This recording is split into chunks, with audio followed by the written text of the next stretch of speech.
হলদিয়ায় শাসক বিরোধী দলের পোস্টার তরজা। হলদিয়ায় শুভেন্দু অধিকারীর অঙ্গীকার সভার আগে পোস্টার তরজা। সভায় যাওয়ার পথে বিতর্কিত পোস্টারে 6 লাখ, কোথায় লেখা মমতা চোর, পাশে পাল্টা পোস্টারে লেখা ডাকাত শুভেন্দু। বিজেপির অভিযোগ, সভার আগে গেটের ব্যানার ছিঁড়েছে তৃণমূল আশ্রিত দুষ্কৃতীরা। শুভেন্দুর সভাস্থলের অদূরে তৃণমূলের তরফে পাল্টা সভার আয়োজন করা হয়েছে।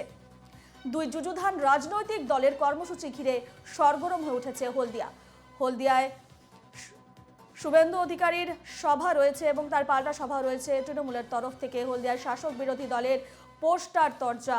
হলদিয়া শুভেন্দু অধিকারী অঙ্গীকার সভার আগে পোস্টার তরজা। সভায় যাওয়ার পথে বিতর্কিত পোস্টারে 6 লাখ, কোথায় লেখা মমতা চোর, পাশে পাল্টা পোস্টারে লেখা ডাকাত শুভেন্দু।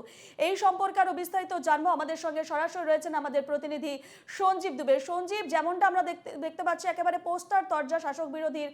একদিকে লেখা হয়েছে যে শুভেন্দুকে লেখা হয়েছে বিজেপির অভিযোগ, সবার আগে গেটের ব্যানার ছেড়েছে তৃণমূল আশ্রিত দুষ্কৃতীরা, এবং দুই যুযুধান রাজনৈতিক দলের কর্মসূচি ঘিরে কি আপডেট রয়েছে এবং পোস্টার তরজা নিয়ে শাসক এবং বিরোধী দলের প্রতিক্রিয়া কি জানতে পারছো? দেখো রূপা, তোমাকে যে প্রথম ছবিটি দেখানোর চেষ্টা করবো হলদিয়ার হ্যালিপ্যাড ময়দান। এই ময়দানে কিন্তু দুপুর দুটোয় রাজ্যের বিরোধী দলনেতা শুভেন্দু অধিকারী সভা করবে।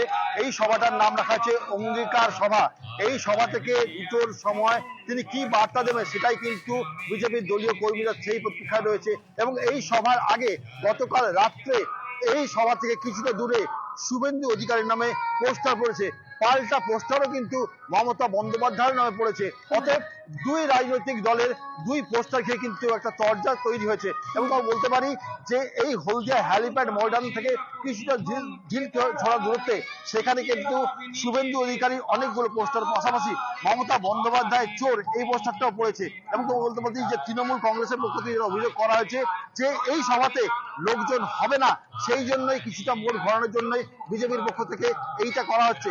পাশাপাশি বিজেপির পক্ষ থেকে যেটা অভিযোগ করা হচ্ছে, তৃণমূল বুঝতে পেরে গেছে যে 2024-এর ভোটের আগে তাদের অবস্থা কিরূপ, সেই ঘটনাকে মুখ ফেরানোর জন্যই কিন্তু এই ঘটনা ঘটাচ্ছে। রূপা, একেবারে সজীব, আমরা যে ছবি দেখতে পারলাম, একটাতে দেখতে পাচ্ছি চোর মমতা এবং শুভেন্দু ডাকাত। একেবারে অভিযোগ পাল্টা অভিযোগ, পোস্টার পাল্টা পোস্টারের ছবি আমরা ইতিমধ্যে দেখতে পাচ্ছি। সামনে লোকসভা নির্বাচনে এবং তার আগেই কিন্তু শাসক বিরোধী দুপক্ষই একের পর এক সভা করে যাচ্ছে, সভা পাল্টা সভা।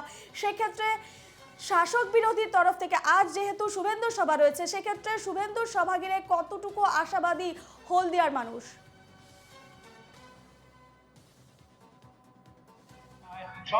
দেখো, যেহেতু শুভেন্দুর এই সভা অর্থাৎ সতীশ চন্দ্র সামন্তের, প্রবীণ স্বাধীনতা সংগ্রামী তাম্রলিপ্ত জাতীয় সরকারের সর্বাধিনায়ক সতীশ চন্দ্র সামন্তের জন্মদিনে এই সভা থেকে আগামী 24-এর যে লোকসভা ভোট, সেই ভোটের বিশেষ কোনো বার্তা দেয় কিনা শুভেন্দু অধিকারী, সেটাই কিন্তু হলদিয়ার যারা বিজেপি কর্মী সমর্থক আছে তারাই কিন্তু তাকিয়ে আছে। এবং বলতে পারি এই সভার পাল্টা কাছাকাছি বেশ কিছুটা দূরত্বেই কিন্তু তৃণমূলের পক্ষ থেকে সভা করা হয়েছে, প্রতিবাদ সভা।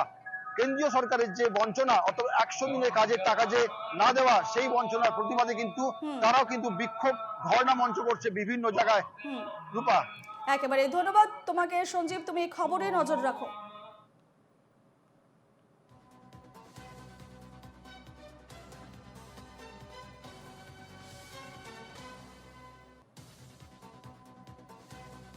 এই সভার আগের দিন থেকে যেভাবে চারিদিকে তাণ্ডব চলছে গোটা হলদিয়া জুড়ে, এগুলো হলদিয়ার জনগণ দেখছেন, হলদিয়ার মানুষ দেখছেন।